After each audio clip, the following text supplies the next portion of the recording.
स्वागत है हमारे चैनल साइंस बाय इनकी टेक्नोलॉजी में। आज का हमारा जो टॉपिक है क्रांतिक कोण तथा पूर्ण आंतरिक परावर्तन से क्या समझते हैं। ये फिजिक्स के प्रकाश चैप्टर में ही क्लास 10th में भी मिलता है, 12th में भी है ये कि क्रांतिक कोण तथा पूर्ण आंतरिक परावर्तन की डिफिनेशन क्या होगी, दोनों में अंतर क्या है, क्या होता है। इसमें याद रखना है कि आपतन कोण आई का मान बढ़ाते हैं धीरे धीरे, और एक समय ऐसा आता है जब हम आई का मान बढ़ाते हैं और जब हमारा ये यहाँ पर क्या हो जाता है कि अपवर्तन कोण का मान भी नीचे चेंज होता है। आई का मान बढ़ाते हैं तो आर भी बढ़ता रहता है, और एक समय ऐसा आता है कि स्थिति कि जब 90 डिग्री हो जाता है आर का मान, मतलब आई का मान बढ़ाते हैं अपवर्तन कोण का मान, तो अपवर्तन कोण का मान जब 90 अंश हो जाता है, 90 डिग्री हो जाता है, तो वो कहलाता है हमारा क्रांतिक कोण। याद रखना है कि अपवर्तन कोण का मान बढ़ाते जाते हैं और एक स्थिति ऐसी आती है कि अपवर्तन कोण का मान 90 डिग्री हो जाता है। जब 90 डिग्री आ जाता है तो यहाँ पर क्या हो जाता है, क्रांतिक कोण कहते हैं। मतलब इसको सी से डिनोट करते हैं, n बराबर 1/sin फार्मूला होता है।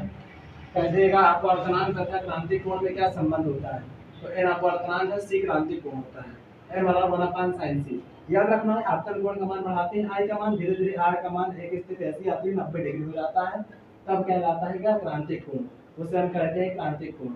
और यदि हम आपतन कोण आई का मान बढ़ाते जाते हैं और धीरे धीरे क्या करते हैं, अभी और लगातार बढ़ाते चले जाते हैं, एक समय ऐसा आएगा जब क्रांतिक कोण 90 डिग्री से भी अधिक बढ़ा देंगे तो पूरा प्रकाश क्या हो जाता है, वापस हो जाता है। मान लो यहाँ से आप आई का मान बढ़ाते जाते हैं 90 डिग्री हो गया, क्रांतिक बन गया, 90 से जैसे ही अधिक पहुंचा तो ये पूरा प्रकाश वापस लौट आएगा।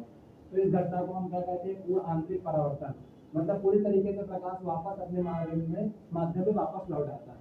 अगर हम मान लेते हैं एक माध्यम क्या सघन, एक माध्यम मान लेते हैं विरल माध्यम, वायु वाला प्रकाश सघन से विरल माध्यम में जाता है, तो एक समय ऐसा आता है जब क्रांतिक कोण से ज्यादा हम कोण बढ़ा देते हैं, आई का मान बढ़ाते जाते हैं आपतन कोण, और एक समय ऐसा आता है जब 90 डिग्री से मतलब क्रांतिक कोण से भी अधिक मान हो जाता है, तो पूरा प्रकाश वापस लौट आता है। इस घटना को हम क्या बोलते हैं, पूर्ण आंतरिक परावर्तन। पूरी तरीके से प्रकाश देखते हैं जाता है दूसरे माध्यम में, जैसे ही क्रांतिक कोण से भी ज्यादा मान पहुंच जाता है, मान लीजिए 90 होगा, बढ़ाते चले गए, एक 90 आया, 90 से भी जैसे अधिक आया वापस लौट आएगा। इस घटना को हम क्या बोलते हैं, पूर्ण आंतरिक परावर्तन। इससे क्लियर हो जाता है क्रांतिक कोण में जब 90 डिग्री हो जाता है आर का मान, तो क्रांतिक कोण कहलाता है। जैसे ही आर का मान हमारा क्या हो जाता है, 90 से अधिक हो जाता है, आई का मान बढ़ाते हैं तो आर भी क्या होता है, बढ़ता रहता है, क्योंकि आई डिपेंड करता है आर पर। आपतन कोण और परावर्तन कोण मतलब अपवर्तन कोण दोनों एक दूसरे के जस्ट रिलेशन रखते हैं।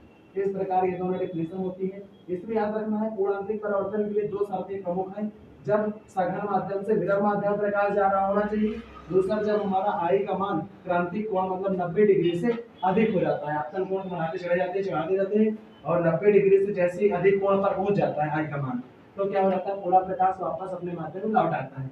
इस घटना को बोलते हैं पूर्ण आंतरिक परावर्तन। तो इस प्रकार ये दोनों डिफिनेशन बनाती है, क्रांतिक कोण की और पूर्ण आंतरिक परावर्तन। इस वीडियो में क्लियर हो गया होगा। अब हम आगे भी बात करेंगे हम अन्य इसी तरह के डिफिनेशन की। इस प्रकाश का एक पूरा चैप्टर हमें धीरे धीरे कवर करना है। ठीक है, धन्यवाद करें।